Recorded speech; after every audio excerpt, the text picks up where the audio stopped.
While the US military is often best known for its air force and air power, Russia, on the other hand, is often known for its air defenses, designed and built specifically to try to counter US air power. Despite that, it seems like every other day, new footage of Ukrainian strikes in Moscow, or bridges in Crimea, or fuel depots come out, which has all led to the meme. What air defense doing? Before the war, we often saw infographics showing Russia's S-400 have a much longer range than the US Patriot, or their large arsenal of extremely mobile and highly capable systems like Buck and Pantsir, which really have no analog in the US. So, which one could be true? Are they the best? Or are they just a paper tiger and failed to live up to their reputation in real combat? Or maybe something in between?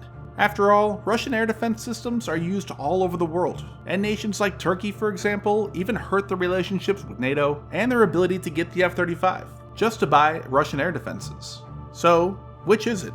But first, real quick, our sponsor, NordVPN. Now, I don't want to get into specifics, but a fellow content creator I talk to often had some real serious problems after being hacked. And it seems like it came from a typical sponsorship request email. It's unfortunate, but you pretty much have to be paranoid, or at least skeptical, of everything today online. Every day we put out so much personal information just by using the internet, whether it's things like social media, or even just what websites we visit, when we visit them, and what we search for. And this is why NordVPN has been so successful. They take so much of those online threats out of our lives. And as you probably already know, they've been coming out with numerous ways to protect you from every angle. And most importantly, they make it so easy to use. Just one click. And they're always highly recommended by security and tech experts. So again, with Nord, you know you're getting the best. So go on, give them a try. Go to nordvpn.com/covert. With that link, you'll get 4 free months on a purchase of a 2-year plan. And the best part is, they have their 30-day money-back guarantee to ensure that you're satisfied. If you're not happy, you can get all your money back. Again, NordVPN. Russia has one of, if not the largest arsenals of air defense systems in the world, also with a seemingly endless supply of missiles to keep them going. Unlike what we saw with the leaks earlier this year discussing Ukraine's risk of running out of air defense, that's apparently never been an issue with Russia. Air defense is something that's always been a huge focus, going all the way back to the days of the Soviet Union, especially after World War II. And this focus came out of necessity. As the saying goes, necessity is the mother of invention. The Soviet Union, and Russia today, couldn't compete with Western aircraft in the air. In the late 1950s and early 60s, they had high-flying spy planes flying over them, and their own aircraft couldn't do anything about it. New, highly capable 4th-gen US fighters like the F-15 and F-16 in the 70s weren't matched by the Soviets until the 80s, and by then, they had a new threat. Long-range, terrain-hugging cruise missiles like the ALCM and Tomahawk. And then, of course, in the 1990s, till even now, stealth aircraft and stealth cruise missiles. So, their solution to all these problems often was just ground-based air defenses. In the 1960s, the S-75 was able to shoot down a spy plane, newer SAMs like the S-300 in the 70s, ultra-fast systems like Tor in the 80s to shoot down those low-flying cruise missiles as soon as they appeared, and then a focus today on things like the S-400 and extremely capable radars to try to spot stealth aircraft. While the US was typically one step ahead in the air, the Soviets and Russia has often been one step ahead on the ground in terms of air defenses. One big advantage they had was the numerous opportunities where they could not only test the capabilities of their newest systems in actual combat, but also learn the best ways to utilize them and which doctrines worked best in actual combat. Korea, the Middle East, but probably the best experience was gained from the Vietnam War. North Vietnam had nothing that could shoot down the high-flying US bombers in the early days of the war, and the Soviets saw an opportunity. Roughly 100 S-75 systems, along with over 7,000 missiles, were given to Vietnam. From that, the Soviets learned how to improve their missiles, and also how to counter US jamming attempts, and how to avoid being detected and destroyed by them. Those lessons learned from Vietnam and others led to a wide range of systems, from long-range to extremely mobile medium-range ones, to short-range systems with extremely fast response time.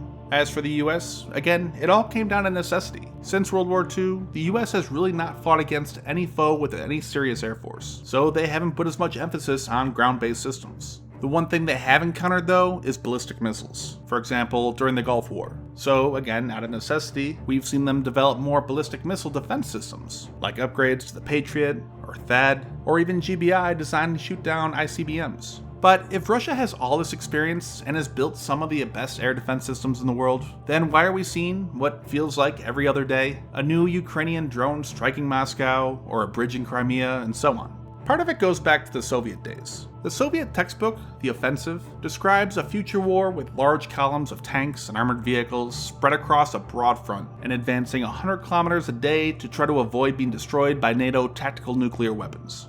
In the Soviet journal Military Thought, Marshal Vasily Sokolovsky stated, "An offensive should be mounted using tanks and armored troop carriers. Dismounted attacks will be a rare phenomenon. Mechanized firepower and maneuvers of troops in vehicles will now reign on the battlefield." So, despite the experiences of Vietnam, or Syria and Egypt with Israel, they developed their own philosophy of air defense based on this, to always be on the move and have air defense that can keep up with them. They didn't expect to have to ever sit still and defend themselves like Russia is doing today, where the front lines are barely moving. A lot of Russian systems today are highly mobile, and some even able to fire on the move. Another reason comes down to another philosophy. The Soviets always tried to build weapons as simple and as cheaply as possible. This way, they could build many more of them, and anyone could be simply taught how to use it. Being simple means there's less things that could go wrong compared to a more complicated system. Again, the S-75, for example, is extremely simple and successful, and made it probably the most produced system, and it's still used today. But simplicity also often restricts use to anything but simple, expected tasks, and unable to handle anything more advanced or new. And drones are exactly that. Their small size, unique flight paths, and being cheap to produce, and therefore more prevalent, makes them a hard target to shoot down. Which brings up the final reason why Russian air defense doesn't seem to be doing very good. Shooting down enemy threats in the air is hard. They can come from anywhere, at any time, from any direction. You have to be ready and on guard 24/7, without a moment's break, which is impossible. People get distracted, daydream, systems fail, maintenance, shift change, etc. So there's no way you could be 100% effective all the time, no matter what system it is. That all being said though, Russian air defenses seem to be doing pretty well. For every one success we see of Ukraine striking a bridge or a building in Moscow, there's likely several times more that were shot down. We just rarely hear about those. Footage of a giant smoke cloud is much clearer proof of a result than some blurry footage or some picture of twisted metal fragments seen on the ground.